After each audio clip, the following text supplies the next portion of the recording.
we saw your comedy show in Kansas City. You rocked it. I don't think I've ever seen my brother cry till that moment. And, you know, I think you kind of helped us come together. But my point is that I love you, man, and keep doing what you're doing. And you helped me. You helped me, my brother, and I hope your brother's doing good. And I love you guys. Peace out. Well, thank you, bro. That's nice of you to say, dude. I think that's, yeah, man, I appreciate it, dude. Thank you, bro. I liked how at the end you said, I love you guys. You know, you included my brother even in that statement. I thought that was very thoughtful of you. Yeah, you know, I think this goes back to even to that lady that called earlier saying, like, do we, you know, is it okay to be friends with an old friend's mother or an ex's mother? You know, it's like we get pieces of relationships from different people over time. You know, and some people fill in the blanks for us while people aren't there or can't be there. But yeah, having a brother, man, there's just like, I'm so glad you guys have gotten some moments.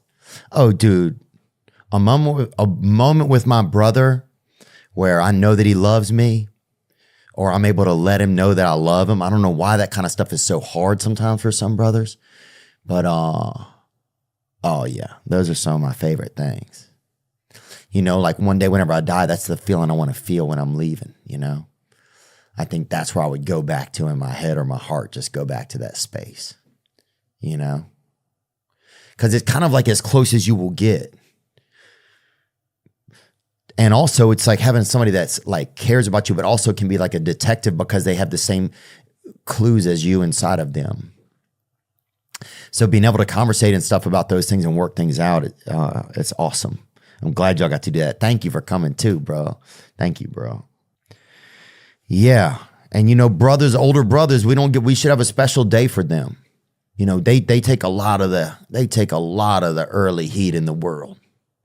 They are experimental for a lot of families. They're like, well, let's see what happens with Gary. You know, they send, you know, or they'll be like helicopter, they'll have him in a fucking, you know.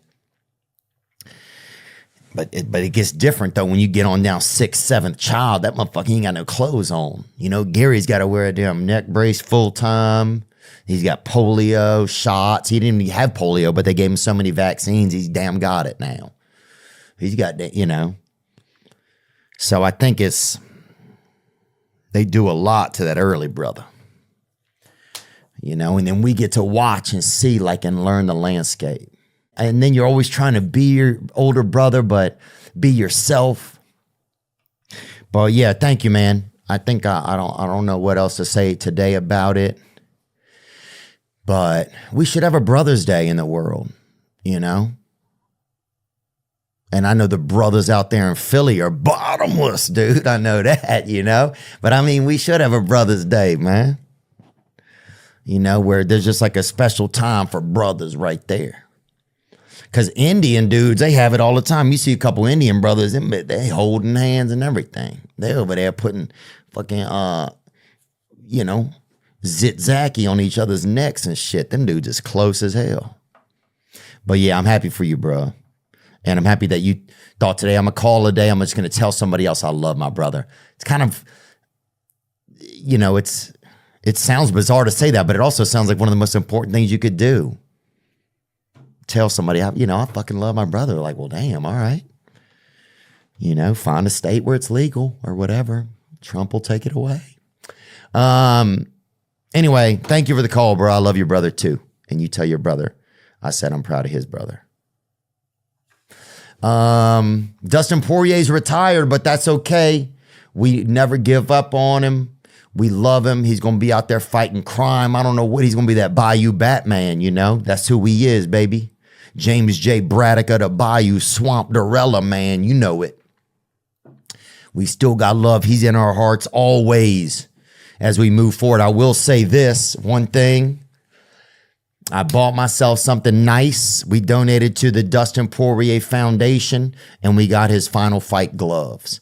And so those are going to be in the studio. And so he was one of our first guests. He's given us a lot of support, but also a lot of inspiration.